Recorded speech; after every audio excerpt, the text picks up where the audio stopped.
formen part de l'equip d'avaluadors cognitius del grup TEP. Fan informes per millorar l'accessibilitat i la senyalització d'activitats i edificis. Avui, i després de 3 visites, tancaran l'informe sobre el centre cívic de la Barceloneta. I també impartiran una formació sobre accessibilitat a professionals de centres cívics.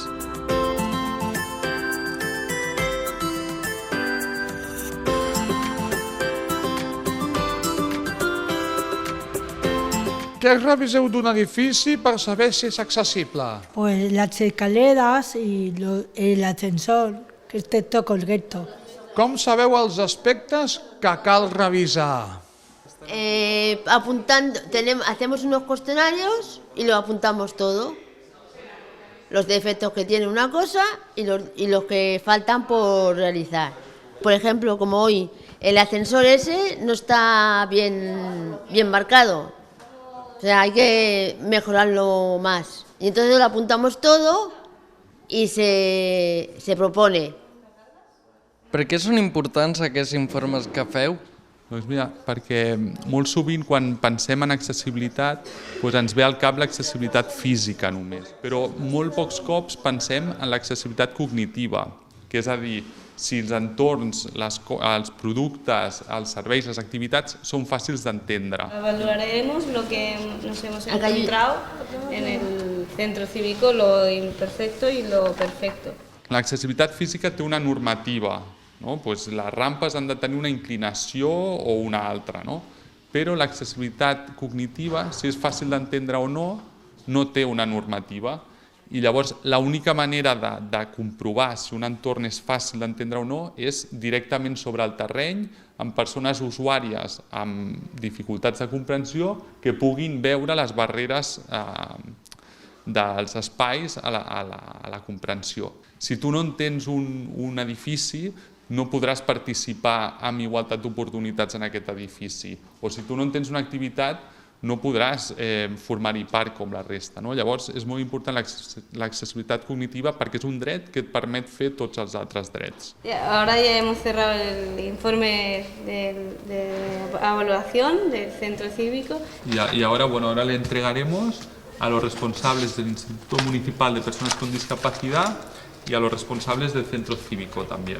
Desde la calle lo que no se veía cuando vas viniendo para aquí, en el mural ese no se ve si es un centro cívico.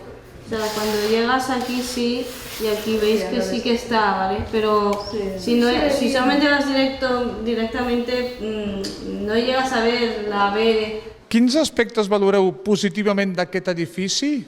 Aquest edifici és l'atenció al personal. Ens entenen molt bé i ens ajuda a trobar els llocs on volem anar. Què és el que hauria de millorar? Doncs el primer que hauríem de millorar és quan entrem, no es veuen los aseos, los baños, i haurien de posar un cartell com que s'ha d'anar cap a l'esquerra o a la dreta. Els ascensors tampoc es veuen molt bé, són de color blanc i no es veuen, i quan vas als llocs on fas el taller no es veuen bé. No hi ha lletreros i no es veuen bé. No es veuen si hi ha coses dintre o no. Fareu millores arran d'aquest informe?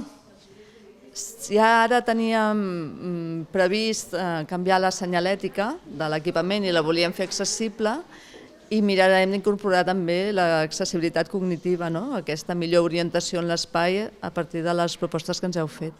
A part de fer les avaluacions, fem formacions a professionals de diferents àmbits. Per exemple, avui hem fet formacions a personal d'atenció de centres cívics, però també n'hem fet a guies de museu i totes les persones que estan en contacte amb un públic i que atendran persones amb discapacitat intel·lectual o amb problemes de comprensió, gent gran, persones nouvingudes que no dominen l'idioma, tot un col·lectiu molt ampli en el seu dia a dia. Llavors els fem unes formacions en format joc. Corrige la frase para que sea inclusiva.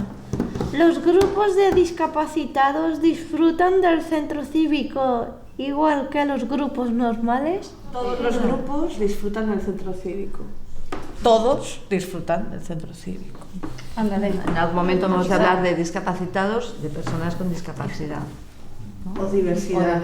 O diversidad funcional.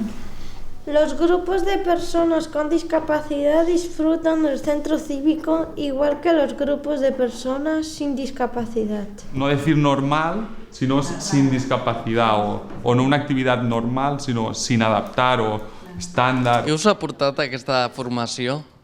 Bé, un coneixement en quant a com tractar quan ens apropem a persones amb discapacitat intel·lectual i a més com he comentat als teus companys que ens han donat la formació, aquesta manera tan didàctica d'aprendre, no? Amb aquest joc ens ha permet entrar en un debat i amb una manera d'apropar-nos més pràctica i no tan teòrica. Tienen los ojos como platos. Com utilitzareu aquesta informació ara a nivell pràctic?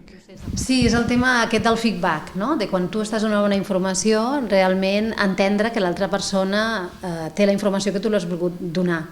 Vull dir que jo trobo que aquesta és la part pràctica, aquest feedback, no? Que necessitem que realment la persona ha entès, no? El funcionament o la informació que li estem donant. Corrige la frase para que sea inclusiva. Ese usuario sufre una discapacidad grave. Hostia, es que... ¿Sabes? Bueno, va, ¿qué es? Bueno, mayores necesidades, con lo cual tiene que venir igual acompañado, o no, igual al tener mayores necesidades tiene que venir con una persona.